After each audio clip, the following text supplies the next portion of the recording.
小培华来看台中的消息，台中发生离境的行车纠纷，有一台银色的车呢，伫丰原路段，可能是不满和其他的车撞到，就咧加速超过对方的车的头前了后呢，占东啊逼车，甚至伫路口咧拍一个直接就正向挡住对方的去路。被害驾驶呢事后有够生气去报警，警方通知逼车的驾驶到案了后，除了针对交通违规部分开罚单，嘛依照刑法强制罪、妨害自由恐吓罪等等的罪嫌，将这个驾驶函送侦办。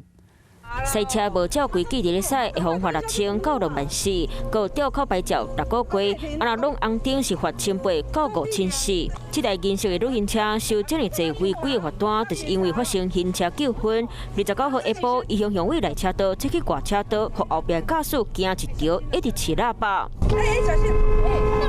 银色的旅行车驾驶敢若不满红饲喇叭，就位外车道超故意驶去轿车的头前，佮一直打灯啊！他在逼我们，叫警察！银色的旅行车甚至甲规台车插伫咧路中，正创手。轿车驾驶刚想要赶紧驶走，毋管安怎驶，对方就是硬要挡伫咧头前。快点，先快点叫警察！这个是有一台车在逼车的。轿车驾驶尾啊，位内车道驶出去，头前对着红灯嘛挡落来。双方在丰市路发生行车纠纷，对方无视路口还是红灯的状态，一个大回转直接逆向挡住对方的车子。银色旅行车毋若挡对方，佮伊伫位头前驶，轿车家己当豆拄捌去。旅行车驾驶甚至拍开车门落车理论，轿车赶紧找旁加速驶走。我是看这动了，啊，就规个拢走。他就把车头对准那个内侧车道那台车，啊就一直往前。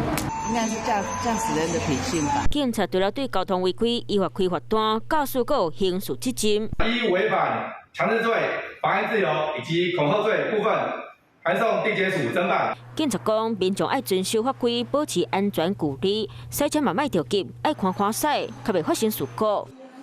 嗨，我是庄宇杰，想要看到更多的新闻内容吗？赶快订阅华视新闻的 YouTube 频道，并且开启小铃铛，跟着宇杰一起看新闻吧。